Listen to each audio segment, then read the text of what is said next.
Right. If you don't know who I am, don't know where the fuck you've been. This is Andrew Tate, four-time kickboxing world champion, the world's sexiest man, confirmed, all-around nice guy, millionaire, etc.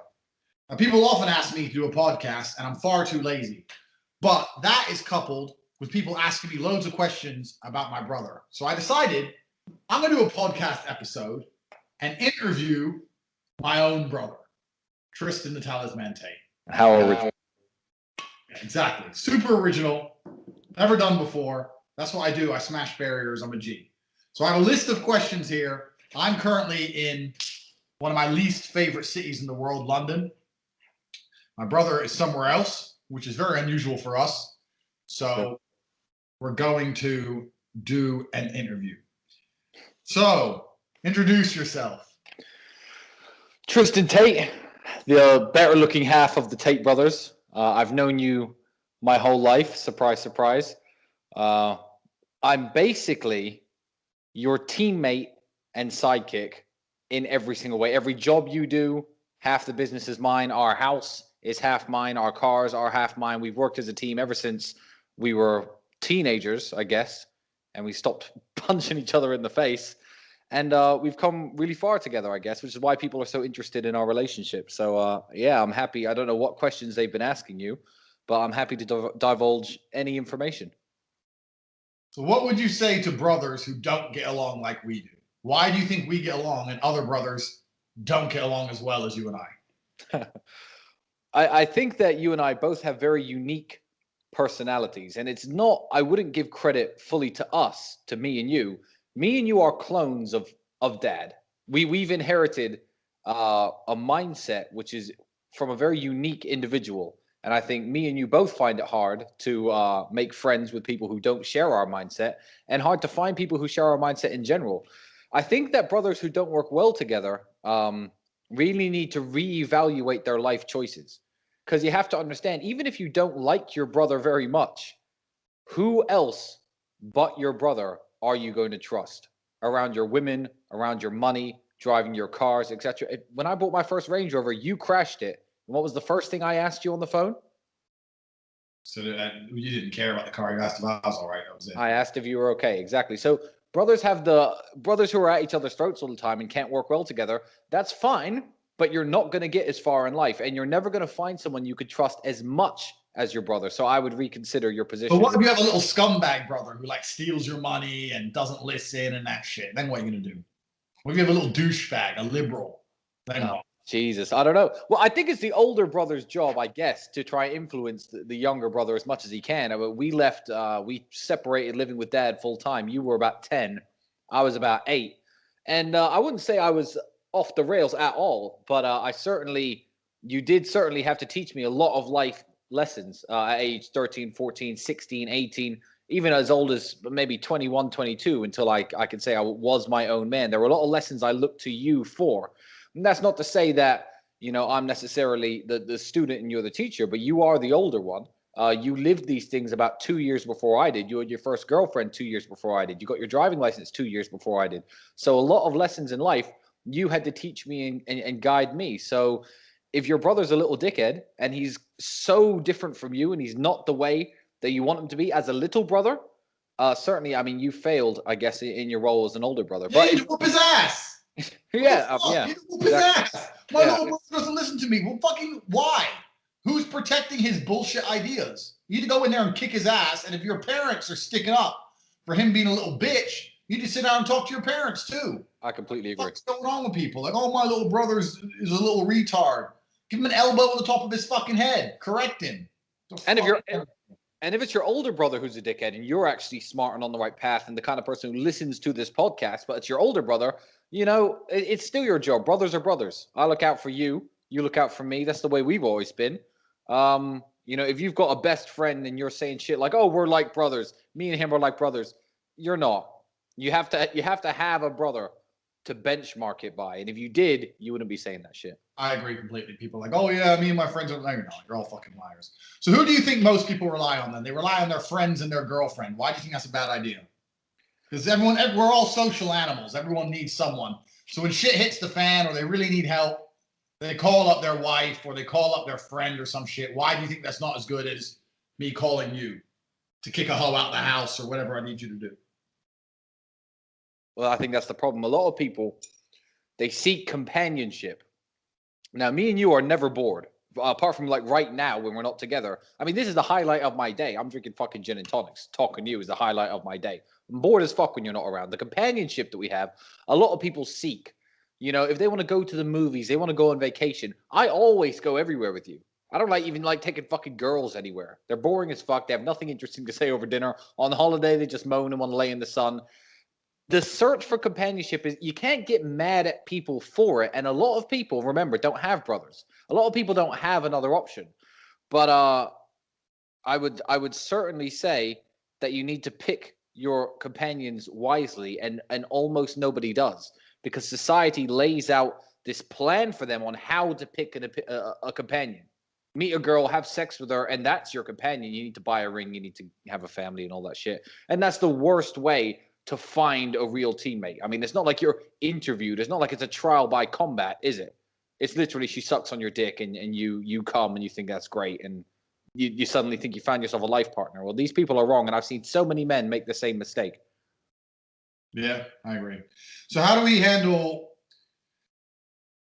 Well, I was going to elaborate on that. In general, I don't think females are good for helping you anyway. I don't think women... I can never think of a time I had a problem and I called a woman and told her my problem and the problem went away. I could literally never think of that. Besides, literally, I've got a boner that needs fixing. Besides that one issue, I've never thought of a time I've called a girl and go, I've got this issue, I need money, or fucking someone's out to kill me, or I've been stabbed, or whatever. And a girl said something that wasn't just garbage. Women they can't help problems. The problem with having a wife as your partner and your teammate is, what the fuck can she do? Women are not combat ready. What can she do? Something's going down and you call your wife. She can't even drive there quickly without crashing the car. Like, what the fuck? She can't fight. They can't think for themselves. So what is a woman good for besides for you to sit there and lament and cry about your issues and you hope she's going to give you some sympathy?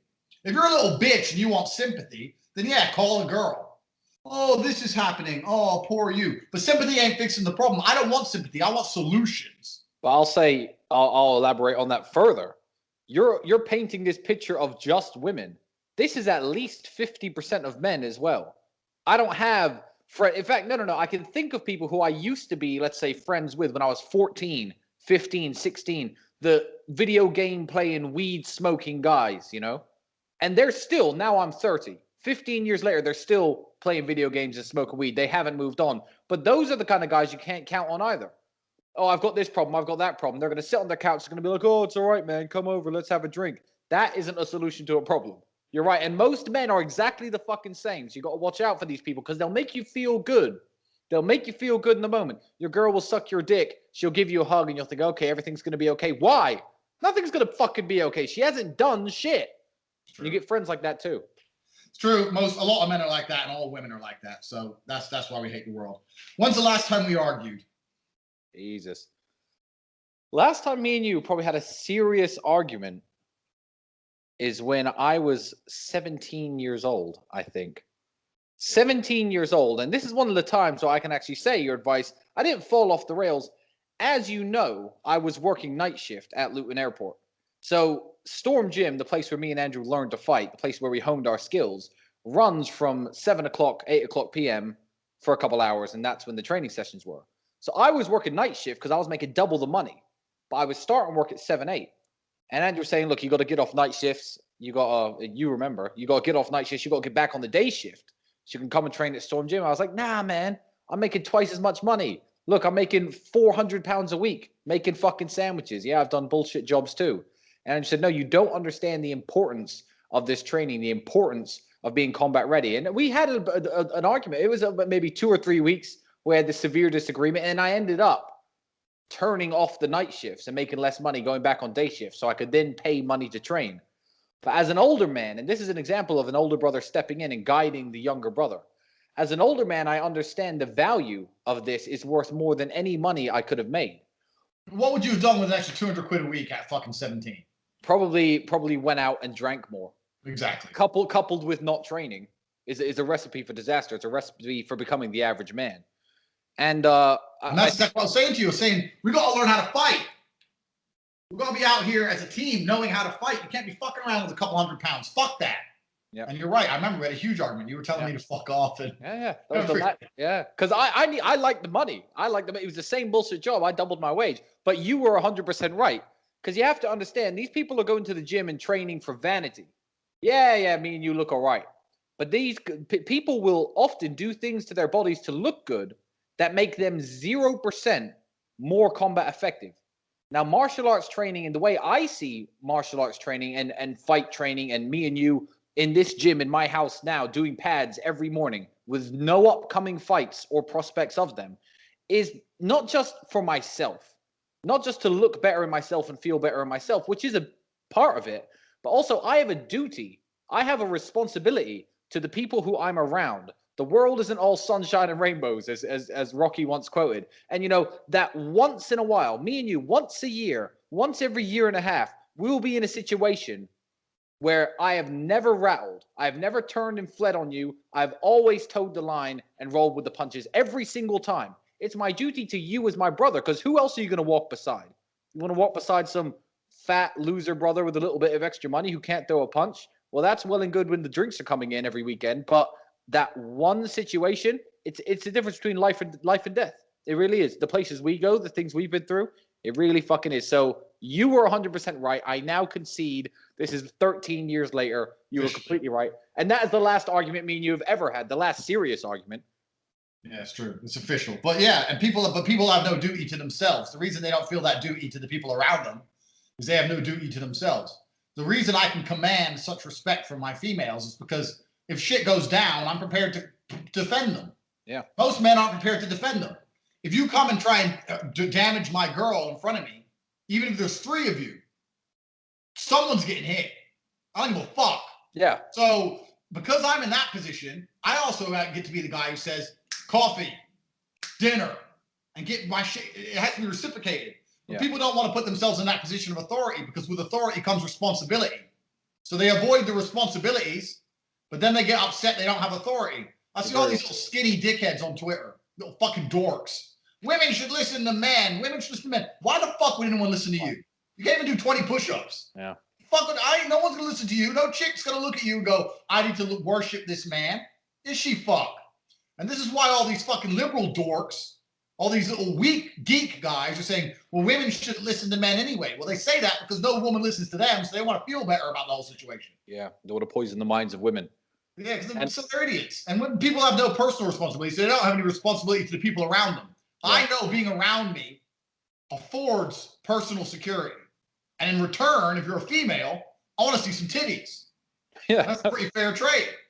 No, and we have friends, I have to say, we have friends who aren't as highly trained as us. They don't take it perhaps as seriously as us, but we don't hang around on a serious note with any person who isn't ready to toe the line if punches start flying.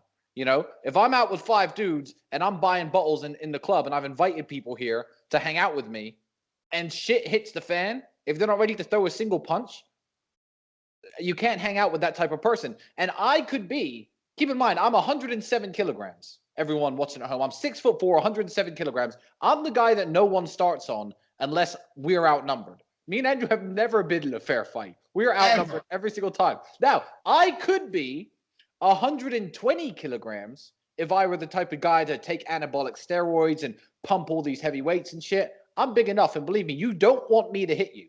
For all those people who hate on Andrew out in the world, in fact, this is a warning. I am walking next to him, and you don't want me to hit you. 110 kilos is what? 250 pounds. I'm a quarter of an imperial ton, and I will knock you the fuck out. So yeah, you were right. I'm glad I've been training ever since that short break, and I've won a British title since, and become a well enough accomplished professional fighter. But also on the street, I'll fucking hurt someone. You have to. That's the rules of the street. Right, I got some questions here. What if you both like the same girl? And that question shows how people don't understand our relationship anymore. As if a female could ever come along and for a little bit of pussy mean you were going to even 1% argue. Like, Well, what it the fuck depends. is there to argue over? Well, here's the question. The person who asked that question, when he finds a girl he wants to fuck, he likes her. Oh, I really like you. I don't like any woman. I fuck plenty of women. I don't like them. Not really. Oh, I like them so much. Oh, my brother likes her too. Some female is so fucking smart and so beautiful and so mesmerizing that she has captured for the first time ever my admiration of her and my brother at the same time. One, impossible situation. Two, it just doesn't happen. The moment Andrew goes on a date with a girl, the moment he's texting a girl, if a girl hits me up on Instagram, I say, hey, look at this chick. Andrew's like, oh, I've been messaging her. Okay, delete. The interest level legitimately drops to zero. It's not, he got there first. Oh, I'm so upset. If I'm There's like, oh, 3.6 billion chicks. yeah. And you have one brother. And you're going to fucking argue over a bimbo. What the fuck is wrong with people? That question even annoys me to even be asked. Yeah. It's like, the fuck, people don't get it. Yeah. All the things you just talked about being combat ready and shit. I'm going to stop talking to you. I'm going to start walking around with this bimbo. And I'm going to get jumped. Yeah. And she's going to do nothing but scream. Nothing. Ah! Now, there is the hypothetical situation that has never, ever happened. But let's just continue down this path of craziness. One of my main chicks, or one of your main chicks, we've been with each of them 3, 4, 5 years, depending on the girl. Cool. If one of Andrew's chicks or one of my chicks messaged the other brother in any way that seemed like an advance, in fact, we haven't even rehearsed this. I'm going to do the conversation. Yo, Andrew, your main girl, that blonde one's been messaging me, and she's made it very clear she wants to fuck. I'll dump her then. All right. I block her. He blocks her. She's gone. Ain't no one getting in between this. You're fucking out your mind. People don't get it. Just like that's not even close. Not even an option. Dumb question. Why do we share bank accounts? Well, we share. All the money used to be in your bank account. You ran into some troubles. Now all the money's in my bank account. Why do we share bank accounts? We don't have to share bank accounts, but it just makes things easier. The way I run things, I'm not going to explain to anyone besides maybe if the war room guys ask me a question. Then I guess I'll explain it in further detail. But the things we own together until the other one dies. So technically, the Lamborghini's in your name. Technically, this house is in the name of a company that I own solo. Technically, like, it doesn't matter. So why do we share bank? Because it doesn't matter. We both have cards to all the banks that we have.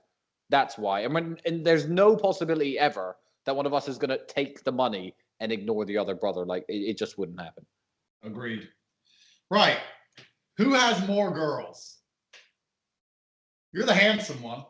Yeah. Well, I will actually say, in terms of quantity of women in your, let's say, current roster, typically the number, I will have a higher number, typically. However, we've actually had comments from people who come to visit us in Romania saying that they know professional athletes that don't have a roster of the size and quality of yours. Yeah, there's been times you've had like 7 famous Instagram models at a time. Yeah. Plus 6 or 7 other, plus your girlfriends. Yeah. It's ridiculous. See, I think the main reason is this. One, you're a sniper. You like to focus on a target, and that woman will be more in love with you. Okay, I've got 1 or 2 main chicks who are super in love with me. But on average, you'll keep 5 girls who would take a bullet for you. I have my 1 or 2 that would do that. But I'm not a sniper. You see, I'm a fucking flamethrower. I want all of them. I'm a collector. There's nothing else for me to do. At this point in my life, me and you together have got to a point where we work 10 hours a week. That's it. And I have the money, I have the fucking influence, I have the charm to get as many women as I want. That's my hobby. That's what I like to do. So yeah, a lot of my girls who I'm banging are random hoes, girls from the strip club. That's cool. But in terms of number, my roster is certainly bigger. But in terms of devotion, which is actually the real currency, if you know anything about women, if you've watched the PhD course, the devotion to a man, you've got more devoted, loyal girls. Yeah, I've got more girls who like cry their eyes out when I go on holiday. I got hoes. Yeah, you got hoes. But it's true. When I say literally I'm going away for a week, they all start crying because the idea of me being away for a week damages their brains. Yeah. So Whereas I'm on vacation with 1 or 2 angry text messages, finding new hoes. Whereas all of mine are just, I can't live without you. It's hard being a Tate. It ain't easy. Right. Next. Who would win in a fight? Right. Nonsensical question, because we never fight. If you were to bring it down to one person has to knock out the other person, we're so trusting of each other, anyone can win. I'd punch you in the back of the head. You'd punch me in the back of the head. Something nonsense. In a kickboxing fight, you kick my ass every time. In a kickboxing match, you win every time. You are the best kickboxer in the world. And when people say this to me, they say, oh, your brother would beat you at kickboxing. You know what my reply is? My brother would beat you at kickboxing. He's the world champion. If your brother was Muhammad Ali, would you be upset that he can outbox you? Or would you be like, yeah, my brother's the fucking man. And that's the guy I got by my side. So you are the better kickboxer. Absolutely. I'd say in a street fight, because it's unfair and I could get the slip on you, I've got two out of 10. 2 fights out of 10, I can maybe hit you and get the better of you. Maybe. But you are a better fighter. Yeah, I'm heavier and bigger. It'd have to be some weird scenario, but you are the better fighter. But you are the best fighter in the world. I'll just say, for the people at home that think I'm conceding to not being able to fight, I will whoop your fucking ass. Like, this guy's the best in the world, quite literally. And he's my bodyguard, so if you start on me, he's going to beat you up too. So when did we first start living together? Tell the story of when we first moved in, how broke we were. What job did we even have when we first moved into Fredericksgate? You were already living outside the house. You moved out before me. So people when did you first move in together? I can't even remember. What were you, 17 or something? I remember, yeah. About 17. No, I just turned 18. I moved out of my mother's house because I couldn't stand living there. I was trying to get my dick sucked and shit. You can't be living with your mom. I lived in a big shared house, and all of my housemates were various students and people who worked at the airport with me. I worked a very, very low level job, and I was paying like £200 a week for rent. And you had started making some money selling television advertising campaigns. You were getting some relatively large commission checks. I had some money saved up, and we decided to rent an apartment together. Yeah, but we picked the best apartment in Luton, which for 2 people, 18 and 19, was very expensive. We'd wasted all of our saved money on that one old Porsche Boxster that you had. We were flat broke. Every month it was a struggle to pay the rent. We had some fun though. We had some parties. Yeah, we had the best apartment. We had the Porsche. We were cruising around the fucking clubs, picking up hoes. It's like party house. It's like fucking Geordie Shore shit going on. But we were flat broke. Yeah, but I saw some bullshit on Facebook recently where someone was like, "Well, I was gonna buy a car for 200 grand some years ago, but my wife convinced me to buy an apartment block, and now it's worth 650. I love her," and I start switching on these people. Like, money isn't the only measurement of success, and people think that me and you think money is the only measurement of success. It is not. How fun your life is the measurement of success. Now, that is not to say if you have fun playing video games and smoking weed, you're still a douche. But if, for example, I know girls, females, who are air stewardesses. They fly to different countries all the time. They hang out for 3 or 4 days. They take their photos at the 5-star hotels and blah, blah. To me, they're successful people. They're living the dream, you know? So we spunked all our money on this fucking apartment and this one car that we fucking used to drive around in. We had almost 0 bank balances. Every time we did get money, we'd go out and get drunk and get pissed. But look at the memories we have now, 13 years later. I could own another apartment in Luton instead of doing that, in lieu of doing that, and enslaving away at work and sleeping every night and jerking off. But that's not the way to live life. And the memories me and you have from that time are fucking amazing. It's true. The fat dream. Oh, don't remind me. Fat dream. That's a story. Story. That's a story for the war room. All right, the war room's gonna have a story about the fat dream. Guys, in the war room, ask me the story of the fat dream, and I'm gonna send you a voice note detailing the story. But that's not for public consumption. That's not civilian shit. You can tell the story of the watch. I think we bought the watch. Your watch. We bought that around the same time. So we were completely flat broke. People ask me, I'll start from the beginning. People ask me today why I wear a watch that's worth no more than maybe $1,000 if I tried to sell it secondhand. Brand new, you could buy something equivalent for about 2.5. It's a Versace watch, gold plated. I don't have a Rolex. I don't have a Hublot. I don't actually own another watch. This watch doesn't even tell the time. It is broken. It has been 20 minutes past 11 for the last God knows how long. It's the middle of the afternoon here.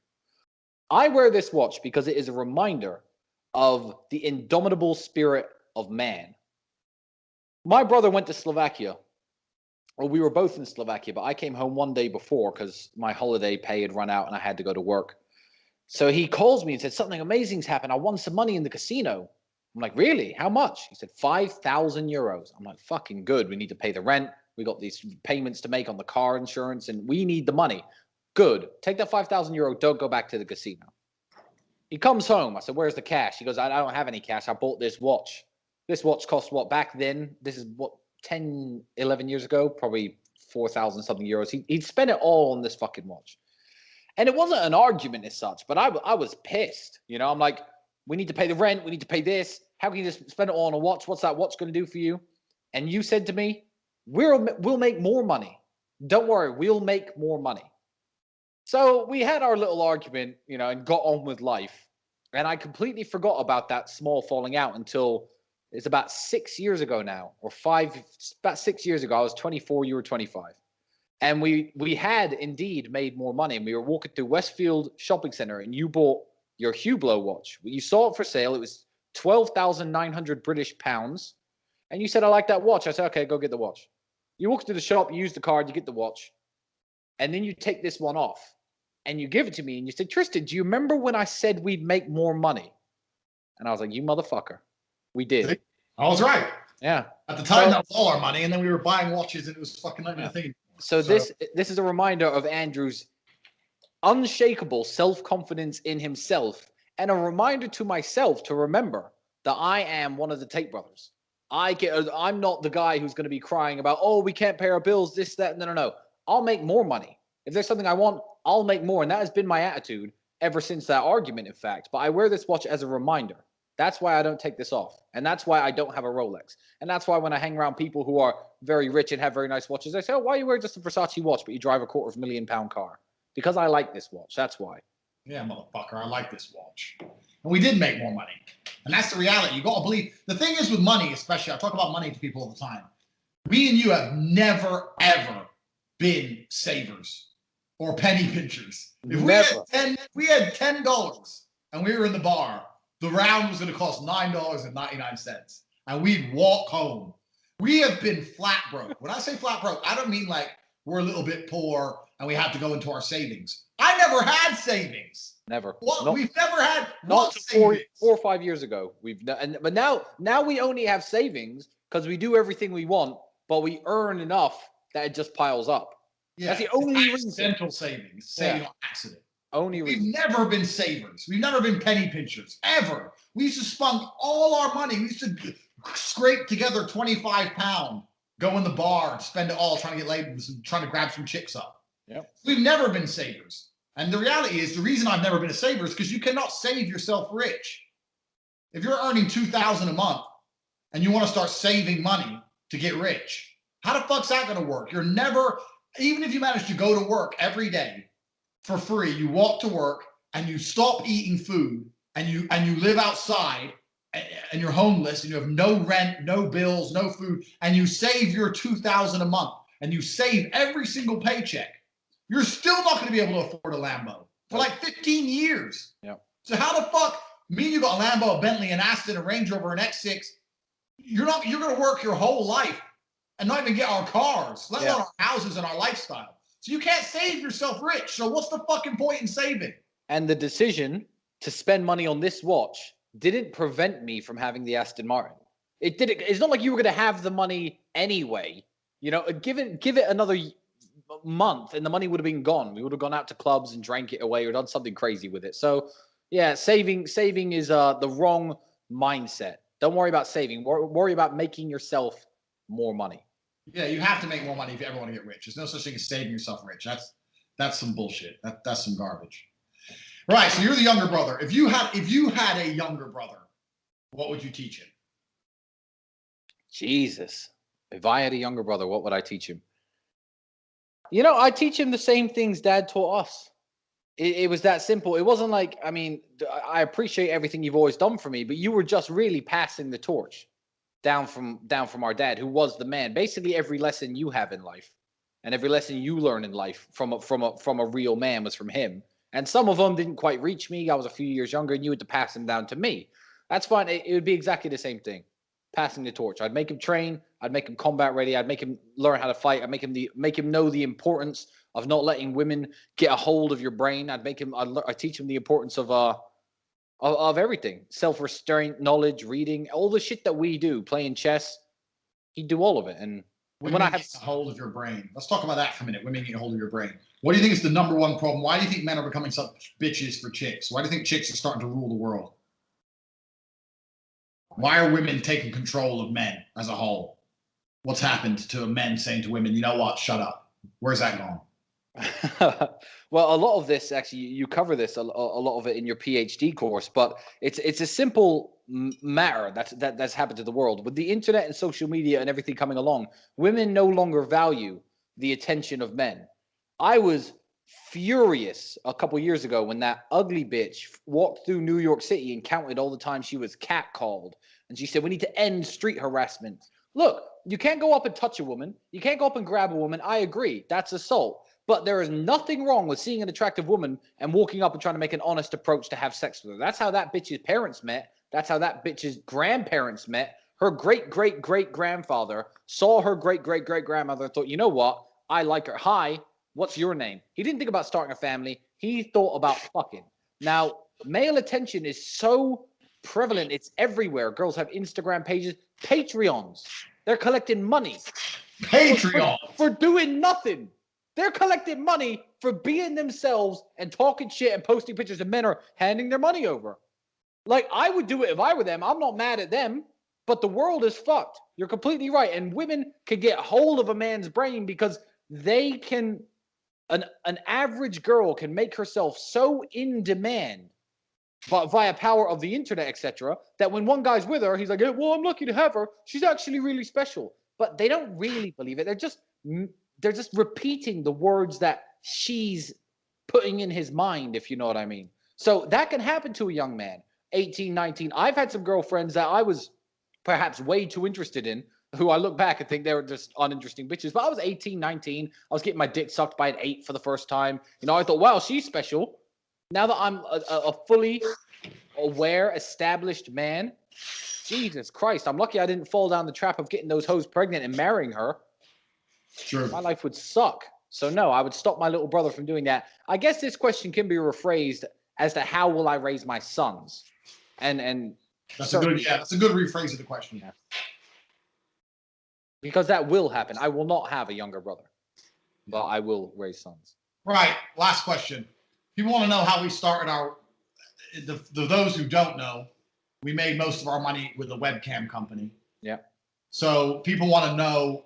I've talked a lot, so it's better if I interview you. Tell the entire story of how we started a webcam company. How did it come about? And for all the people who are still interested in starting a webcam company, first you need the PhD course because you think you know about girls, but you don't. I have 22 girls with my name tattooed on them. You don't have one, so you don't know shit about girls. So first you need to get that. Then you can get the webcam course because me and Tristan are teaching you how to own a webcam company from the ground up. But tell the whole story of how we ended up starting a webcam company and actually officially becoming millionaires instead of just pretending to be in our fucked up Porsche and our apartment. Yeah. Well, the problem that we always had in life is that we were always good with women. I am tired and sick. No, I don't give a shit what people say, but I hear all the time, oh, girls like you because you have money. Do you know how many girlfriends I've had when I was broke? I slept on a mattress on the floor for a year in one bedroom of an apartment that I shared. And that mattress saw more action than most fucking dudes will their whole life. I must have fucked 100. I verify this is true. Me and Tristan and another guy were sharing an apartment. We had no living room because we turned the living room into a bedroom. We were all sharing, and Tristan's bed frame broke because he was smashing some chick. And I said, are you going to buy a new bed frame? He said, no, they're too expensive. So he just put his mattress on the floor and carried on smashing chicks. It didn't change a thing. In fact, back in the day, if the war room asked her name, I'm going to tell her name to the war room. But a very successful glamour model from the UK who was on one of those babe station channels at the time. She was big on Instagram, and this was not 8 years ago. Well, I don't know what she's up to these days, but she was one of the Babe Station chicks. She was well known. She was at parties in London, got smashed on my mattress on the floor. So I've always been good with women. Fuck money. Women don't chase me for money. I've always been good. Now, we had this problem where we've always had so many beautiful women, but women were something you had to spend money on almost. And we knew there was a better system to that. Now, you take a girl out for dinner, you take a girl out for lunch, and you go back to your job to get more money to repeat the cycle. You, in fact, Andrew, you cracked the code. So I was working a job at the time. It was a sales job where I was selling some bullshit kind of home improvement. It was something quite unique, but I was making good money because I'm good at sales. I'm good at various things, and I'm not afraid of hard work. I was making about 1,000 to 1,500 British pounds every week, which is, if you guys at home are, look at your banks and actually admit it, more than 90% of people make. So I was doing very well, but I was working 7 days a week. So I asked Andrew if he wanted a job doing the same thing. And Andrew said, nah, because if I go to work and do that, then that's who we're going to be. I need my time and my space to work out how to do different shit. So I was paying the car insurance. I was paying the rent. All the money was coming in for me at that time. Andrew's net income was £0, but he was thinking, which is very important. This is why you got to take your time to think. After your 9 to 5 at 6 o'clock, you get home. Don't switch on the TV. Think of your way out. And I gave Andrew the space to think. So he realized that he had so many beautiful girlfriends. I think he got one of them a job on a Babe Station channel. Yeah. And she came home one day blabbering some nonsense that Andrew was half listening to about, yeah, some of these girls make money on webcam. Now, to me and Andrew, we assumed, who pays for webcams? I mean, porn is free. Who pays for webcams? That's got to be a dying industry, because me and Andrew aren't fucking cucks, and we don't go on webcam, and we don't pay women for their time and attention. So we never even considered it as a viable financial option. Andrew sat down. He worked it all out. Not just how to put her on webcam, how to maximize the amount of money this one girl was making. And I came home from work one day, and what words did you say? I said, something amazing has happened. Something amazing has happened. And I said, yeah, what? He goes, I've made £350 today. So I was like, I've made 250. What the fuck's going on here? How did you make £350? And he shows me this number on the screen next to one of his girls' videos broadcasting. Goes, that's money that's going to come to my bank account. Now, I'd never seen money on a screen unless it was like an online casino and shit. So I was like, well, so what? You have to like gamble it, or does it? And it was like, no, that's real earned money on its way to my bank account. So rather than me going out slaving all day, I had a few chicks of my own. I put one on cam in my apartment. Then we had 4 girls on cam in 2 bedrooms, one after the other. I slept in the hall. I was that money hungry. And from there, we upgraded to a 4-bedroom, 5-bedroom penthouse over in Hitchin, Hertfordshire. Then we left the fucking UK because it's shit. And in Romania, you have faster internet, more girls, prettier girls. And we just grew into an empire. We were making $2 million a year, $2.5 million a year from webcam alone. It's that big of an industry, but you have to be man enough to scale it up. And we also worked out the best ways of doing it and the best way of monetizing girls. So yeah, that was really the time when we stopped being pretenders. Because at the time I had a Range Rover that was paid for. I did own it outright, but it had 100,000 miles on it. It was getting a little bit old, and I had no means of upgrading or replacing it. From that, what was it, 5 years ago? Maybe 5 years ago. That's how we made our first legitimate $1 million. And we had $1 million in the bank account, and we fucking partied that week down to. So people attack us saying girls only like us for money, and they don't understand that we only have money because we had girls. I mean, I was making money fighting, but by the time you get paid, I mean, I was world champion, but it's kickboxing. It's not boxing. So by the time you get paid 20 grand for a fight, 20% for your manager, 30% tax, all this bullshit, driving to the gym back and forth every day, and it's not fuck all to live on. It's nothing. So people are like, oh, you only have girls because you have money. We only started making money because we had so many chicks around the house. Yeah. And you were right. I said to you, I forgot I said that. I was smart as fuck even then. I was like, no, because if I come and join that, then who we are is we're salesmen. We're window salesmen. We got nice cars. We make money, but then we're both window salesmen. Look, you got to pay the bills. I need to sit here and think. And for 2 months, you worked every day. We never argued. You never complained that I didn't pay the bills. And you went out to work every morning while I sat on my ass. And I sat there and thought, I'm going to think of a way to make us some fucking money. Yeah. Yeah. And that's what happened. I ended up flying in some chick, putting her on Babe Station, blah, blah, blah. I ended up with this whole webcam company. And you're right. Something amazing has happened. I remember because I came into your room and I said it, and you were with your girlfriend at the time. Yeah. After we discussed about the money on the screen, you said to your girlfriend, well, you can do cam. And she goes, I don't want to do it. And what happened to her? You dumped her the next day. The next day you said, well, someone's going to work because I'm going to work every day. Andrew's at home making more money than me. So I want a girl on cam. And if it ain't going to be you, it's going to be someone else. And she got fresh to you on the phone. I remember you hung up on her and picked up and called up another girl and said, come over. We're going to make some money. Yep. She was one of my best earners. I kept her for about 2 years. She was good.